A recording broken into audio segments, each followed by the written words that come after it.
Mother Knows Death, starring Nicole and Jemmy and Maria QK.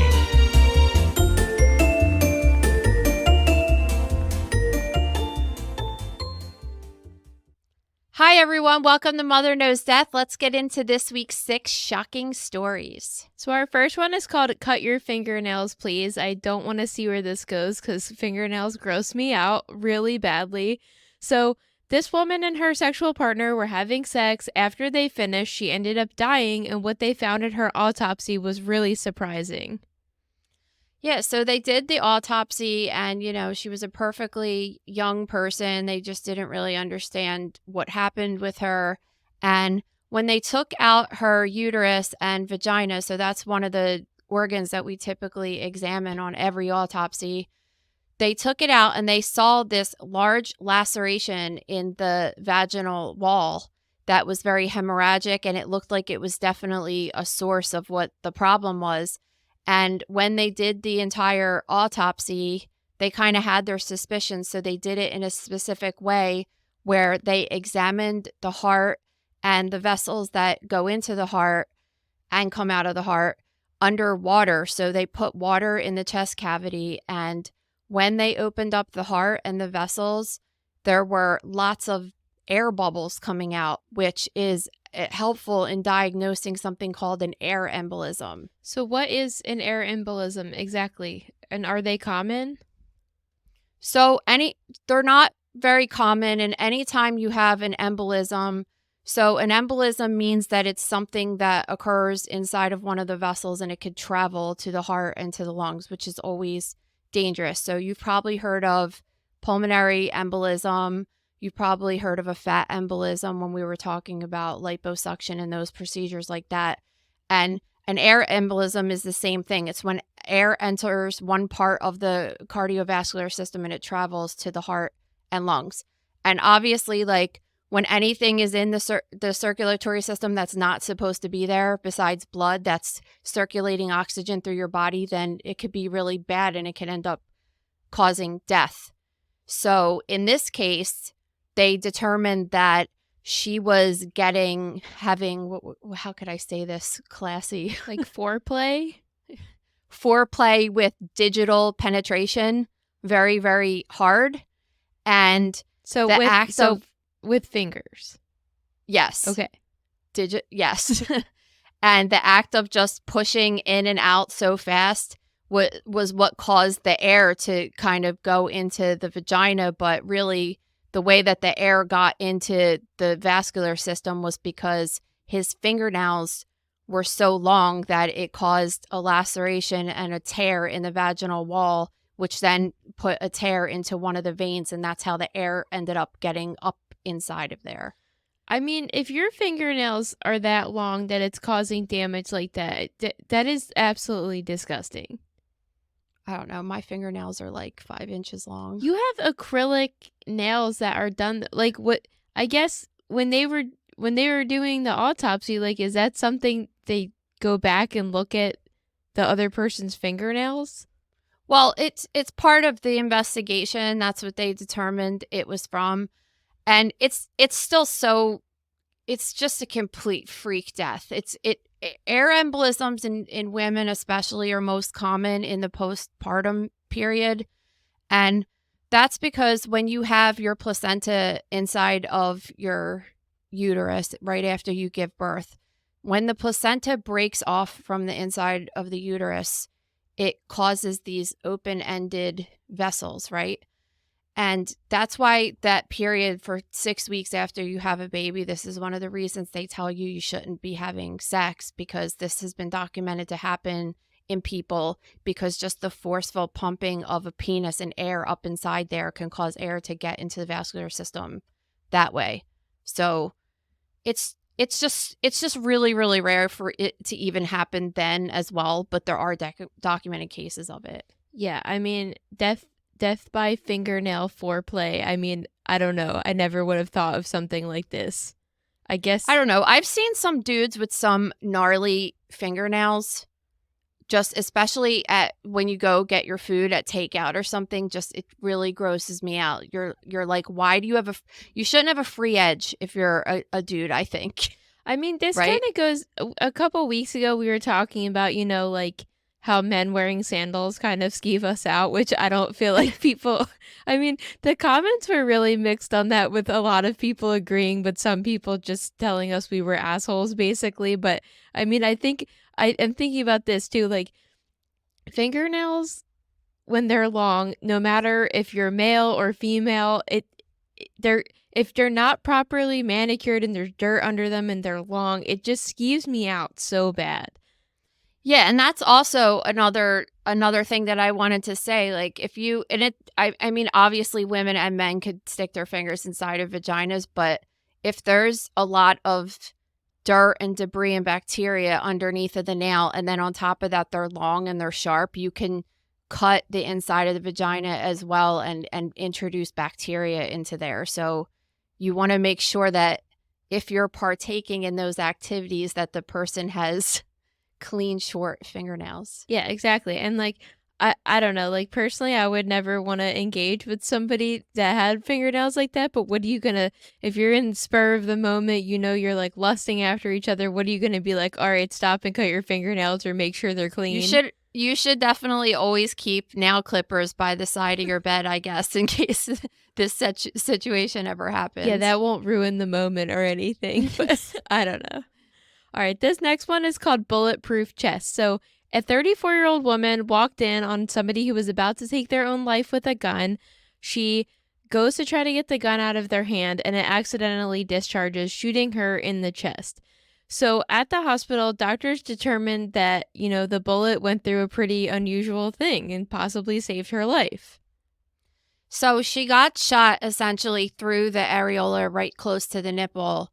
And so that was where the entrance wound was, and it went out of her armpit. And when they did the dissection, when they were doing surgery, they saw that the trajectory of the bullet went through the nipple area and that it hit her breast implant. She had a saline breast implant. And then it kind of ricocheted off of the capsule. So the capsule is when you get breast implants, you have tissue that grows in your body because your body recognizes a breast implant as being foreign and it doesn't like it. So your body kind of builds a wall around the implant and it's like this thick wall of tissue. Well, the bullet kind of bounced off of that capsule, and instead of going through her rib, which is where it wanted to go, it lost the momentum and kind of bounced off and went out her armpit and saved her life. And the cool part is in the picture in the post, you could see the implant coming out of the exit wound. It's really crazy looking. Yeah, and you were writing about in the post too how there were studies where, like ballistic experts were actually shooting breast implants in the field to try to see if they were helpful in this at all. Yeah, it's really interesting. So they did studies and they found that women that have breast implants could be 20% more likely to survive if they get shot in the chest because they ruin the momentum of the projectile that's going through. You know what I mean? Like it slows it down, so to speak. Yeah, I was wondering too, like, because we've talked a lot about breast implant illness and everything too. I'm like, what if she had the silicone ones and then that could have caused a whole different set of issues with the silicone popping, and I don't know if that would have had the same effect. And well, I believe that most of the modern day implants that are put in, that the silicone is solid. It's not like, remember when I first started working in pathology, I would show you that we would get these ruptured breast implants from like these old ladies that got them done in like the 70s and 80s and never took them out. Mm-hmm. And they are very like basically like a balloon filled with liquid silicone sticky nastiness. So anytime the outside of this balloon like ripped or ruptured, all of that silicone would leak inside of a woman's chest. But now they're made so they can be up a little bit. I mean, you would still have to take it out, but it wouldn't leak as it used to back in the day. I mean, obviously that was what was causing people all these problems. Yeah, and you have to get them, if you have breast implants, you have to get them replaced like every 10 years or so, right? I don't know if I wouldn't say it's as frequent as 10 years. I'd say probably closer to 20 years, but yes. But I think that a lot a lot of the problems that we see with foreign bodies in the lab are because people don't really realize that. But also I always think about this, and I was talking with one of our friends that has implants who got them when she was 35. So she's going to need to have them replaced a couple times in her life. And I'm like, okay, you're 35 and you really want breast implants, right? And when you're 55, you might really want breast implants. But then all of a sudden it's like you're 75. So you think like, okay, whatever, I'm going to die soon. But sometimes people live to be like 90 years old, 100 years old. You really should get them replaced and not just leave them in, right? And it's just like the older you get, the less you care about like that, I feel. Maybe not every woman, but I think a lot of women are just be like, you're 65 years old and now all of a sudden it's like you have arthritis, you have high blood pressure. You know what I mean? Like you just either maybe not even healthy enough to get surgery, but just like also just like I have 2 kids, I have 5 grandkids. Like I just don't care anymore. You know what I mean? And you have to because they could start causing problems if they're in too long, I feel like a lot of people I talk to that want breast implants don't realize that you have to get them replaced at some point. I think they think it's a one and done surgery. Yeah, most people probably think that when they start, but any good surgeon will tell them that's not the case, Oh, yeah. So and 20 years goes by fast, and that's another thing too is the cost. Like maybe when you're younger and you want to get them done, you don't have any responsibilities and because it costs a decent amount of money to get the surgery done. And then when you get older, it's like, oh, do I really want to spend thousands of dollars to get new boobs right now? No, I'd rather go on a trip or I'd rather pay for my kids' college or you know what I mean? There's just like all these, it's a lifelong decision.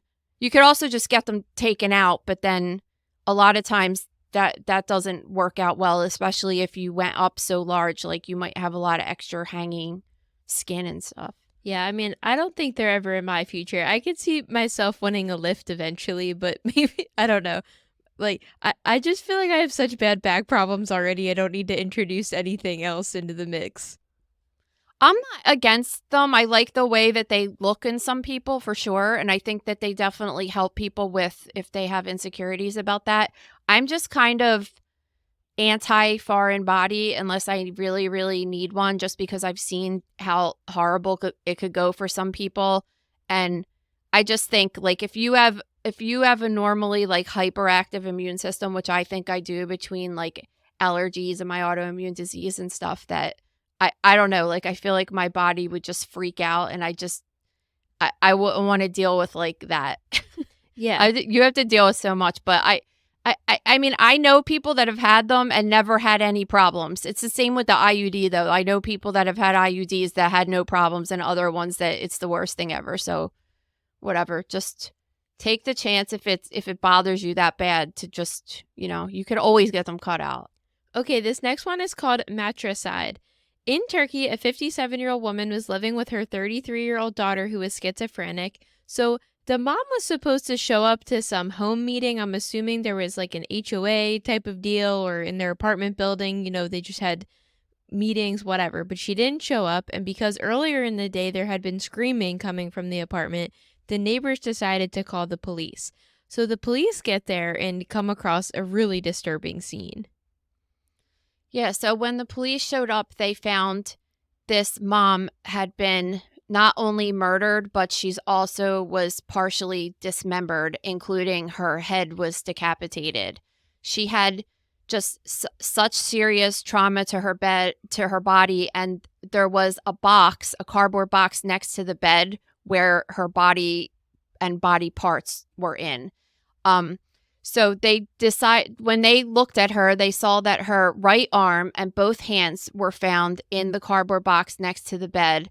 And it did look like the daughter had attempted to clean up the scene. So when they went into the kitchen, it was like the clothes that she was wearing were put into the washing machine, and the knife that she used was washed. And they did also see something really unusual, was that the toilet was broke into pieces. So they didn't really understand what that was. So they interviewed the daughter, and she was saying basically that she was always criticizing and humiliating her. And I mean, she obviously had this history of schizophrenia, right?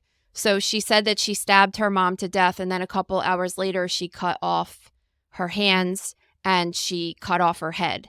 But the craziest part and the most disturbing part, I guess, of this story is when they examined all of her body parts, they saw that her head was indeed cut off at the number 2 cervical vertebral area, which is like, you can't see in the video, but like right, at the very top of your neck, right under where you could feel your skull going into your spinal canal. And yeah, she said that she cut her mom's head off when she was dead, right? But this is proving.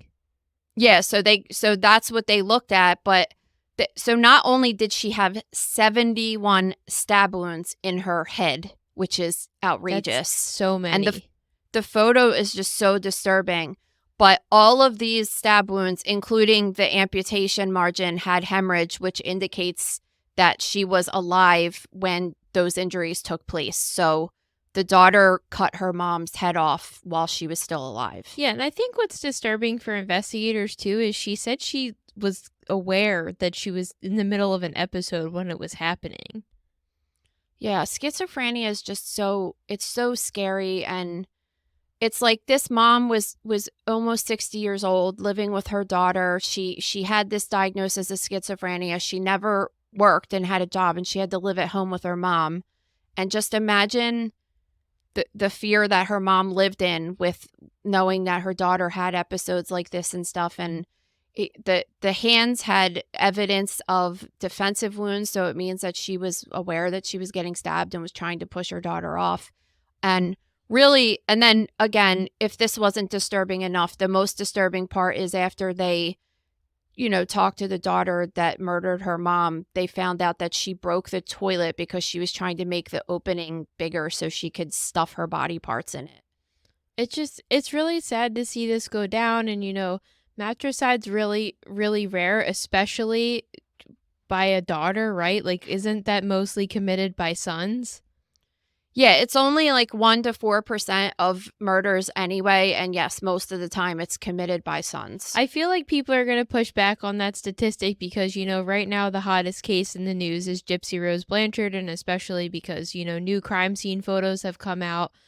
And we just have to think of that like a daughter that killed her mom. But that's, I feel like, a special case, which is why that case is so sensationalized with everything happening with it and the Munchausen by proxy. And, but I don't feel like when we're researching that we come across a lot of these cases.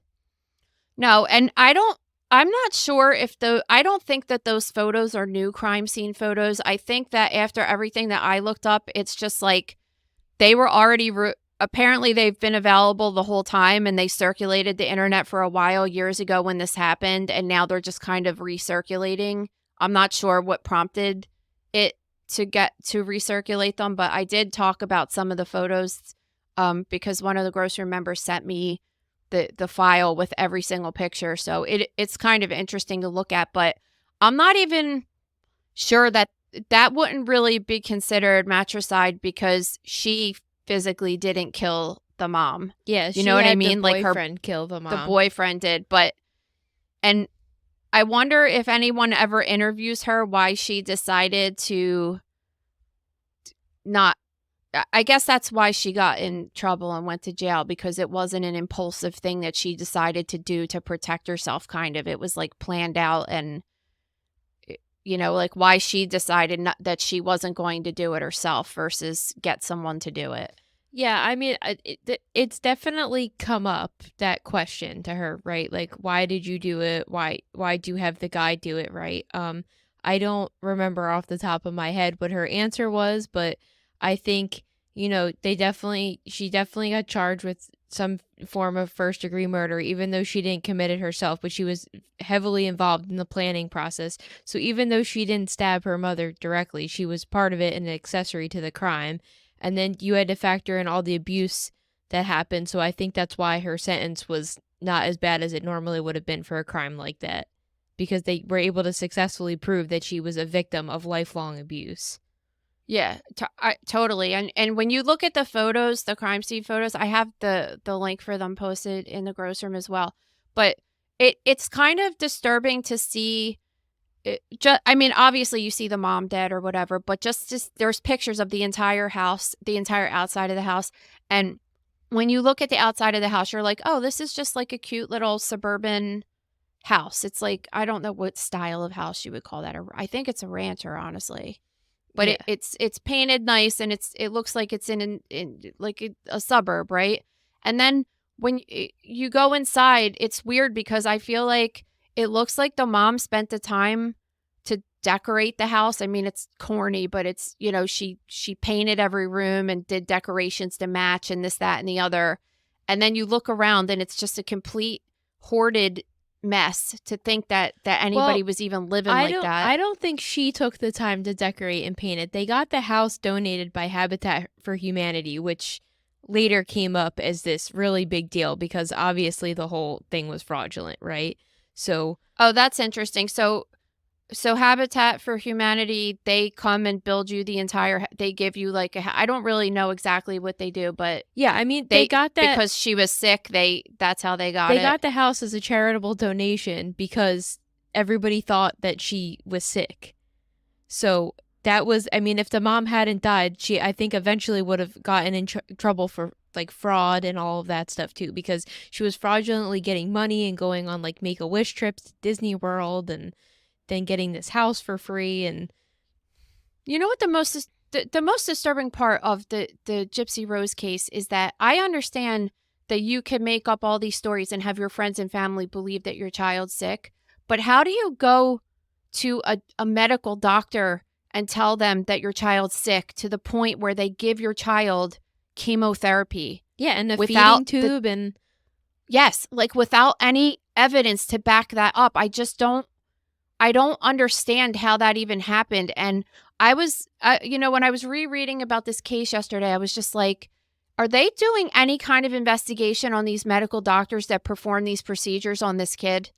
Really? yeah, and I'm certainly not defending them. I'm saying, like, from what I know about the case, it seems like when people started questioning her, that's when she would start going to new doctors, and then the mom was forging paperwork and documents and all of that stuff. So, like, I think today there's a lot more of a digital presence with records. I don't know about 10, 15 years ago when this was going on, how she was able to do it, but she clearly was able to do it in some capacity. I mean, it went on for 20 years. I just can't wrap my brain around just going to an oncologist for a child and them not having blood work and all the other testing to support whatever diagnosis she has. Even if especially if you're going to a new doctor and they don't know anything about it, I don't think they're just going to take like a handout of some paperwork as proof and start a drug like that. Like it seems so irresponsible to me that the system failed this kid on multiple levels. You know what I mean? Yeah, I mean, because this story to me sounds like you can just go to the oncologist and be like, well, the last doctor told me I have cancer, so what are we going to do now? And then they just don't check. They're not like, well, where's your test results and where's all this and how did it go down and everything like that. I mean, this lady got stabbed to death in like 2015. It wasn't that long ago. No. I mean, that's what I'm like, no, like I was definitely working in the hospital then, and there was definitely electronic records and I just don't understand, and I really haven't heard much about that, and I'm curious about that. Yeah, I mean, clearly this is exposing these huge flaws in the system, right? Because how could this even go on for so long? I mean, I think Gypsy was about 20 when she figured it out. So the mom died in 2015. I think Gypsy Rose is Ricky's age, so I think she's like 31 or 32. No, she just turned 33 this Okay, weekend. so she's 33. Yeah. So this crime happened when she was in her early 20s, but I think even when the crime occurred, her mom told her she was 16 or something, but she was really 21 or 22. Yeah. I mean, like, the abuse was clearly documented, and I think she was completely justified, honestly, I mean, you shouldn't ever kill somebody, but, like, if there was ever a reason to, this would certainly be it. Anything that has to do with child abuse is, like, fair game as far as I'm concerned. But yeah, that shit, that whole case is insane. But yeah, I could see maybe like the feeding tube, because if the kid was on some kind of lots of different medications that they weren't able to get nutrition that they need, and the kid wasn't gaining weight and was losing weight and not thriving, I could see them giving a feeding tube. But I feel like all the other stuff before it, I don't know. It's very weird to me.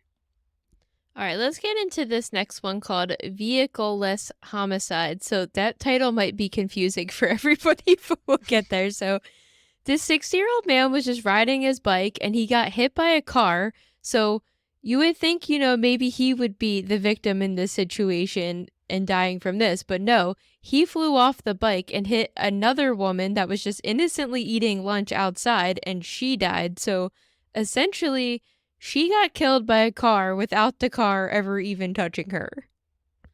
When we were reading about this case this morning, I thought this could have totally just happened in Philly. I don't know if you heard about that doctor that worked at CHOP that got hit by a car. Horrible. It was horrible. She was riding a young, I think she was a resident or a chief resident of oncology, I believe, and she was riding her bike to Children's Hospital, and she got hit by a car, like really bad, and was flipped up in the air and thrown some feet away. And it's like the same exact thing could have happened if it was right in Rittenhouse, I believe, right? Mm-hmm. Wasn't it right around there, where there's lots of restaurants where people are sitting and eating outside? And I think that nobody even thinks about that when you're sitting next to like a semi-busy street where cars can drive really fast, that something like this could happen. And it's the ultimate definition of a freak accident. But in this case, the bicyclist was essentially flung into her body, and it caused her to get what was called a ring fracture of the skull, which is when, if you look at a skull and you see that giant hole at the bottom. Sure. Do you ever like? I'm not looking at skulls that much. So. Well, yeah, they even have them in fake ones sometimes for like Halloween and stuff. But that's the foramen magnum, and that's where your spinal cord comes up and enters your brain, right? Well, when you have a fracture around there, it's like your skull kind of separates from that ring around your spinal canal, and that's what happened with her. Like, it's a really, really bad fracture, and it's usually fatal. But they think that those kinds of fractures usually happen from like hyperextension. So the guy like crashed into her face and shoulder so hard that it like kind of ripped her neck off of her skull, kind of. It's so terrible. And how could, like, of course this is a freak accident, because how could you prevent this in any way? I mean, the car hits you and you're on a bike, so you're kind of not in control of where you're landing, right? So there's nothing this guy could have even done to try to avoid hitting her. It just goes down so fast. No, and it's weird too. I thought that in this report they didn't say what happened to the bicyclist. I don't know if he survived. I don't know what happened with him. But yeah, just imagine surviving something like that and then knowing that you killed a person. Well, your body, I know it's not your fault, but you still feel terrible about that, I suppose. Yeah, and I wonder, does the driver then get in trouble for that woman's death? Oh yeah, the thing is if it's just like if it was an innocent accident, everything has to do with what the circumstances are surrounding it. So if it was an innocent accident, like, no, it was an accident, right? But if the person was drunk, then yeah, they will. They will absolutely get charged with vehicular homicide in that case. 100%. Yeah, I mean, and they should. Like, it just sucks because you can't not eat outside because like this is because it's awesome. I love eating outside is awesome, but you know, this doesn't happen often, right? Which is why we're interested in talking about it. But it definitely is scary to just think about, like, you could just be chilling on the sidewalk, eating a salad or whatever, and then all of a sudden this had to go down in less than 10 seconds, right? I mean, it just has to be so fast. Yeah. I mean, the lady literally died in the seat at the cafe she was eating in. Like, it just was that quick. Yeah. Which I guess is good that she died fast. And I mean, like, clearly she didn't even know what was happening. Like, it happened so fast. But imagine the person that was eating lunch with her outside, right? Well, that, everybody watching, like you're saying, it obviously is absolutely horrific that she died, but at least it was quick and she didn't have to suffer for weeks and then die. So you know what? That's actually a good question I have for the listeners. Like, that would be interesting for this 6 shocking stories, is if you've ever witnessed someone die, like, right in front of you. Obviously, I feel like the most common thing is you see somebody have, like, a cardiac event or something like that. But, like, something more crazy that you were just kind of sitting there just hanging out, and then all of a sudden something like terrible happened in front of you. We love to hear those stories. yeah, I mean, has that ever happened to you? Yes, actually. When I was working in the city at a hospital, I was in Blue Steel's office, which was on the corner of a busy city street, and a guy who was working on the windows like fell to his death, like right by the window outside. I mean, he fell right in front of the emergency room. So you saw him fall? Oh yeah. We were in his office just like talking, and then we saw something go by and like looked out the window, and the guy was laying on the ground with, oh my God, like blood coming from his head. And if anywhere you're going to have a horrible accident, I mean, he was right outside of the emergency room of a level 1 trauma center, and they couldn't save him because that's how bad it was. But that was really, really sad when I saw that. I can't really think of anything else off the top of my head. Probably, I would say not, if I can't remember, because that's something that is really horrible, you know? Yeah, I mean, I feel like when I was, maybe I was around Lillian's age, like 11 or 12.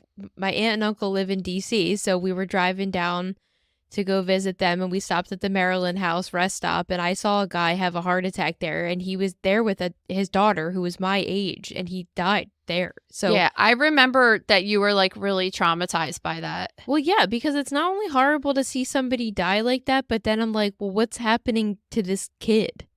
Yeah. They were on like a drive together, right? So what's going to happen to her now? I also feel like in those situations, it's like, is there anybody that's really there? Like, I know they're trying to pay attention to the guy that's sick, but is there anybody there that's like trying to comfort a child at all in a situation like that? Like, the whole thing was eerie. I mean, her screaming, everybody just, gawking and not doing anything to help the situation. Just classic. I mean, if this was now, it would be somebody taking their camera out and videoing it and putting it on TikTok, right?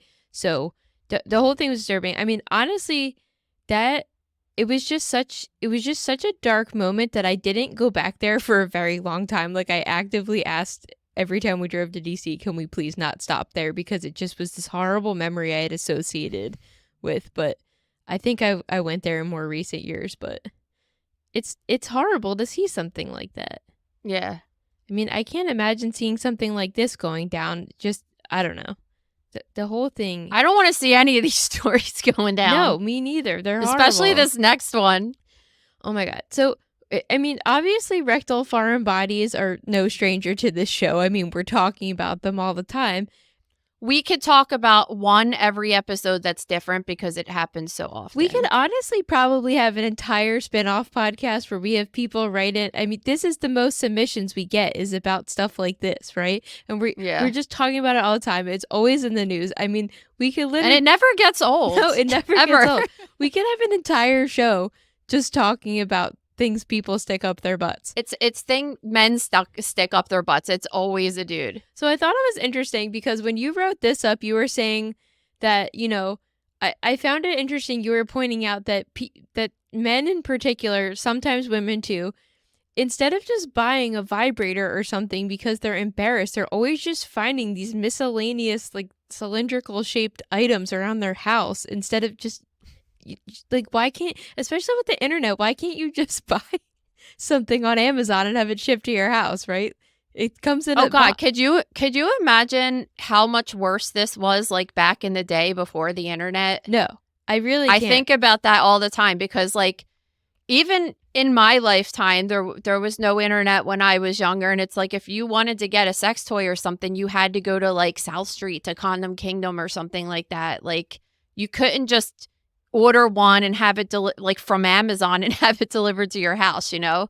So what, especially guys that are, like, embarrassed with that stuff, like, they're definitely going to be using stuff around the house. Yeah, I mean, even though, like, people are so much more open about sexuality and stuff today, a couple of years ago, I was working on a project and I had to go to a sex shop in Philly to buy these specialized underwear for somebody on this project I was working on. And I ran into somebody I went to high school with. And I'm not going to lie, it was awkward because you're just like, oh. And I'm like, I'm here for work, so I'm not embarrassed. There's like nothing else you can buy there. It's not like you were like, oh, I just had to stop and get milk and like that's why I'm here. Like, there's only one reason why you're there. Even for me, I'm like, whatever. I guess I could remove myself from embarrassment because I'm like, I am not buying something for myself. I'm buying something for work.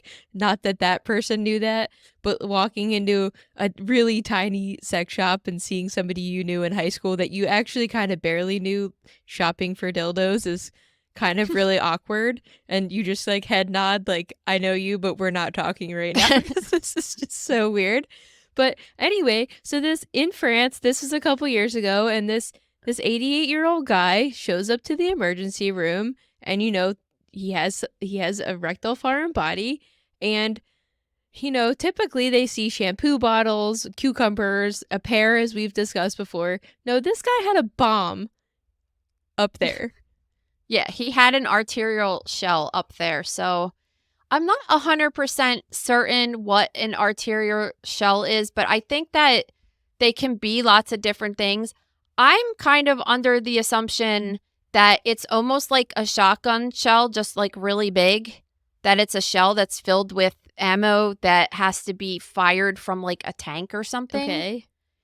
So I personally feel like that thing just by itself it's just like holding a shotgun ammunition. Like, it's not going to do anything without being, it needs some kind of source of flame to get it going. So it's not even like a grenade where you could just pull a pin but I and don't then it know. goes off. But I don't know because, like, this is from it ended up being from World War I. Yeah. So it's that old. Like, I don't know. I just really don't know enough about, like, army stuff or whatever you want to call it that I don't know that thing just sitting there is dangerous. And then also you could have one that was already kind of like, it's inert now. It's not of a danger. It was already shot, or it's just I don't know. They have a way to disarm it somehow. And then you have ones that are active. I mean, you do hear that certain things kill, like, from old wars, kill people from time to time. That was, like, in somebody's basement or something. So I don't know if that's referring to, like, a grenade, because they're the ones I consider different. Like, oh, you pull the pin out and then the thing could explode. I don't know if these things can do that. Well, the emergency room workers didn't know that. So well, yeah, exactly. Like, if I was working in the hospital and got some shit like that, I'd be like, yo, maybe we should call somebody that knows a little bit about this to check this out. Yeah, so they had to call a bomb squad to come in before they were able to remove this thing from the guy to make sure, you know, they weren't going to take it out and it wasn't going to blow everybody up. So, and this is like some of the struggles of the people in the bomb squad. I'm sure this was a first for them, but they go in and you have to remember, like, they're looking at this thing through imaging because they can't look at the actual thing because it's inside the guy's body. So they're looking at this thing through, like, an x-ray or something to determine what it is and if it's dangerous so how or do you think not. this went down? So they see this, when you see pictures of it, it's just kind of like this metal, like cylindrical shell, right? So if they're looking at this on imaging, they can't really tell from what it is exactly because they're just seeing the shape of it essentially. So are they seeing it and they're asking him what it is and he tells them it's that? Yeah, probably. I mean, let's just talk about the size of this thing. It's 8 inches long, so it's like, approaching the size of a ruler, and it is more than 2 inches thick. So this thing is freaking That's big. It's big. So they know it's something like it's something that's not right. So they will say like, what is this? And I'm sure they ask patients that all the time, even if they see a shampoo bottle or whatever, because they want to make sure, because we have cases in the gross room too of people that like put items that are glass up there. And then that's a risk to the surgeon if something like that breaks. It's not like everything's this nice plastic, easy thing to get out. And they want to know not only that, if it's glass, it could cut the patient too when they're pulling it out. Like they just want to know what it is so they know what they're dealing with. This guy's 88 years old, okay? 88 years old. And he has this thing up his butt that's this big. Like he's been doing this a long time. And this might have been his friend for a very, very long time before the internet even existed. Like think about this. Like this guy didn't just like wake up at 88 years old and say like, hey, let me try this. I have this thing hanging around. Like you can't get something that big up there without like working at it for a while. He was using this for a while, but this was the first time it got stuck. Yeah, or he was using other stuff and gradually got up to that level. Like it just would be very for sexual, you're doing it for sexual pleasure to feel good. Like I guess in theory you could get that thing up there on the first try, but like it definitely wouldn't feel good and nobody would want to do that. So I feel like he started smaller and like gradually worked his way up to that thing. I also feel like it's kind of irresponsible to take 100-year-old piece of metal that's like rusty and put it inside of your body. Yeah, I mean, who knows what the guy was thinking, and he could have been completely out of his mind. Who knows? But I just think about like the bomb squad getting called for that and then going in, and then they determined that it was like a low probability that it would explode inside of his body. And do you think they just said that because they were like, yeah, we don't want to talk about this anymore and we don't want to be in this situation anymore? Because like surgeons is like totally normal. Like they take things out of people's butts all the time, but like you're just the bomb squad person that's used to checking like something in a suspicious backpack, like not going to the hospital and thinking about something in some old guy's ass, right? Yeah, I mean, I was really thinking about this because yesterday we wrote about the Atlanta Olympic bombing. So last night I watched the movie Richard Jewell that Clint Eastwood made, which, by the way, I was like blubbering, crying the entire time. It was so sad. That's so terrible. But I was thinking about in the movie when they showed the bomb squad checking out the backpack, how, all they have to do is kind of like get down with the flashlight and open the flaps of a backpack, not assess the rectum of an 88-year-old man and try to determine if the thing he stuck up his butt willingly is a threat to everybody or not. I'm not even sure that they got anywhere near the patient, honestly, because there's nothing like from the average person walking into an operating room, there's nothing that they were going to be able to look at to determine if it was volatile or not. Like it's just, they had to just do it based on imaging. So maybe they just like pulled them in a room in the hospital and were like, look at this. Cause like looking at the guy isn't going to do anything. And in this case, the thing was so big, like there was no way they were getting that out through his anus. So they had to cut open an incision on his abdomen and go in through the inside, cut his rectum open and take it out that way. And they said that he was expected to heal, and I mean, you're 88 and you're getting colon surgery, and he'll be fine, I guess. But do you think he'll get in trouble because the emergency room had to be evacuated and the inconvenience that caused? I mean, or like, I think people can legally own things like this. It's war memorabilia. I don't think he'll get in trouble. I mean, he wasn't intentionally trying to hurt people. Like, it just was like, and like I said, like he could have been doing this for years and just never had an issue and just didn't think anything of it. Like I don't think he was. It's not like he went in and was like, I have something that can explode in my orifice and like trying to start like a terroristic act or something. I mean, kind of the most surprising part of this story for me was that an 88-year-old man was this sexually active. No, I'm telling you, the very first rectal foreign body I got before I even understood what was happening was I got a travel toothbrush holder on a 78-year-old man. And I was just so blown away. Like I couldn't understand. It was covered in poop and it was just nasty. And then when I went to talk to one of the pathologists about it, he was the one that sat me down and was just like, oh no, it's always men and this is why. And I was like, oh, they were like, okay. naive little Nicole. Oh, well, yeah, your eyes exactly. be opened at this job.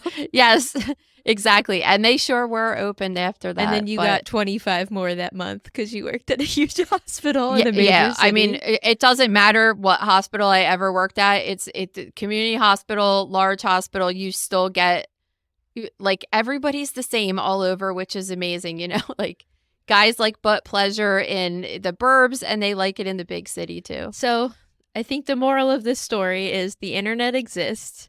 There's, cardboard boxes from Amazon. Just order a dildo that's designed for this online instead of miscellaneous items, especially not weaponry, because not only are you hurting yourself, but you're freaking everybody around you out. So chill out. And this post is called "As Long as It Doesn't Look Like a Dick." Yeah, seriously. And it's true. All right, our last one is called Your Garden Can Kill You. And this one really worries me about you because every day when I get to your house, you're out there doing some type of gardening and you're always wearing, you're kind of turning into Mom with your inappropriate shoe wearing situation. We always make fun of Mom because she's wearing sandals always and she falls in them and because she's wearing them not in correct situations. Yeah, we'll be going somewhere with my mom. Like, I don't know, Disney World. That's like somewhere that you need to walk a lot in one day. And she'll come over with like wedge sandals on or something. And we're just like, we have to tell her like she's a child. Like, are you going to be comfortable walking in those shoes all day?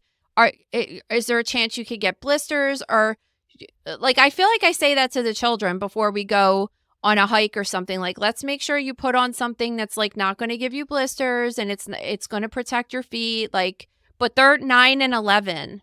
Like she's like an old lady and we still have to have this talk with her. Yeah, and I even saw over the weekend at the cabin that you were wearing sandals when you were going down those stones, which are not easy to walk down, by the way. Yeah, but I was getting ready to go stand in the creek. I wanted to have like bare feet. But what if you trip? This is my point. Like, you came over my house a couple weeks ago. You were being very nice, good mom, putting up wallpaper for me by my back door, and you're wearing rubber slides on a ladder, which is dangerous too.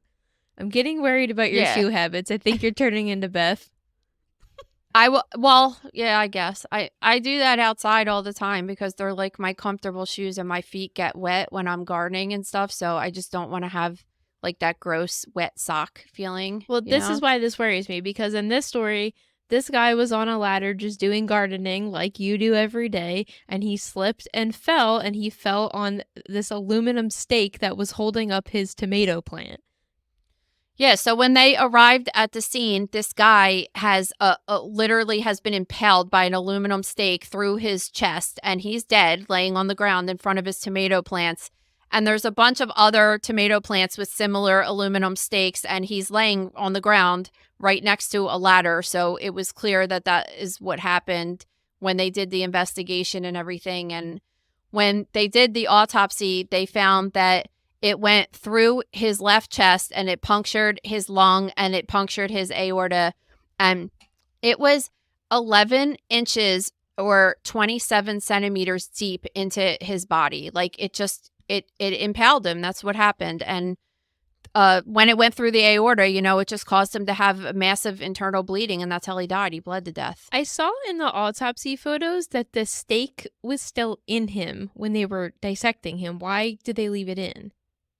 Well, because if you have a person and we lay them down and they have the stake inside of their chest and then we take it out, then you're not really going to be able to see as much of like where it went, where it landed, the damage that was done.